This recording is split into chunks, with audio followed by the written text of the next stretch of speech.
أهلا بيكم. أنا بقى النهاردة جاية أقولك وأفكرك إن أنت مش لوحدك، مش كلام كده أي كلام. شوف يا سيدي وطرطق بس ودانك شوية معايا.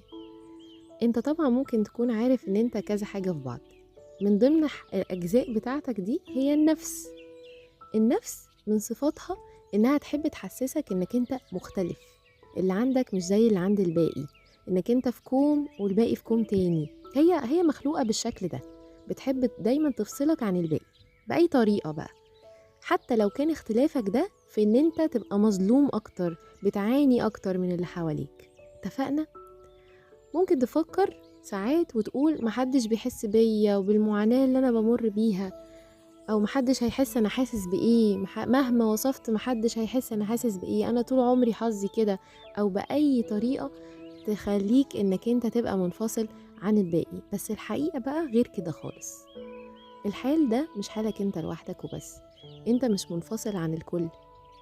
لو انت حاسس بحزن فانت مش لوحدك، لو حاسس بظلم فانت مش لوحدك، لو حاسس باحباط فانت مش لوحدك، حاسس بإحباط من شغلك أو أي جانب من جوانب حياتك بتحسسك بالإحباط، أنت مش لوحدك. طب لو حاسس إن الحاجات دايما متأخرة عليك وإن مفيش progress بيحصل في حياتك، أنت برضو مش لوحدك. مهما كان اللي أنت بتمر بيه دلوقتي وأنت بتسمعني، فده طبيعي جدا، أنت إنسان وليك مشاعر وبتحس. في ناس تانيين برضو بيمروا بتجارب زيك في رحلتهم وبطريقتهم حسب مواقفهم اللي هم عايشين فيها، بس انت مش لوحدك.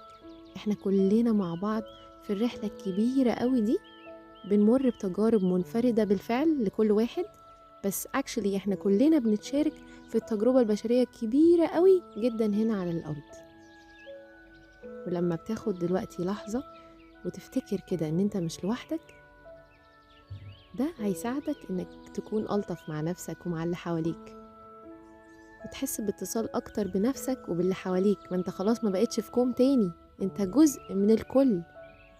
والخبر الجميل بقى قوي هنا اننا لما بنحس وبنعرف، انت لما تحس دلوقتي وانت بتسمعني وتعرف وتصدق انك انت مش لوحدك، وتشوف وتفتكر الناس التانية اللي هي عدت من الظروف والتجارب دي واستمرت ونجحت وبقت احسن من الاول 100 مرة، هيبدأ بقى يدخل في قلبك الامل انك انت تقدر تستمر وتقاوح وتتنفس وتعيش، عشان انت ما متش لسه.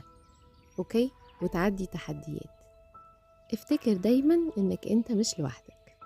ان شاء الله يبقى يومكم سهل ويسير، والسلام عليكم.